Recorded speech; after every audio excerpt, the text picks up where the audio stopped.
सलाम, semi kitchen में आपका स्वागत है।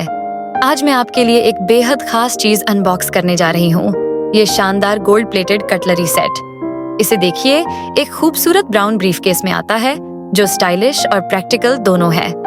जैसे ही मैं इसे खोलती हूँ, आप देख सकते हैं कि हर पीस कितना चमकदार और खूबसूरत है। गोल्ड प्लेटिंग इसे खास बनाती है और इसका डिजाइन बहुत प्रीमियम लगता है। इस सेट में आपको चम्मच, कांटे, छुरी और छोटी चम्मचें मिलेंगी।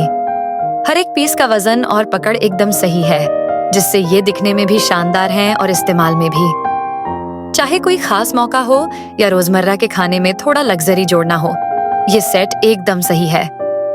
मुझे इस सेट को अपने आने वाले वीडियो में इस्तेमाल करने का बेसब्री से इंतजार है। इसकी मदद से मेरी फूड प्रेजेंटेशन और भी शानदार दिखेगी। आपको ये कैसा लगा? मुझे कमेंट्स में बताएं। आज के लिए बस इतना ही। अगर आपको ये अनबॉक्सिंग पसंद आई हो तो मेरे चैनल सेमी किचन को सब्सक्राइब करना ना भूलें। जज़ाकल्लाह देखने के लिए।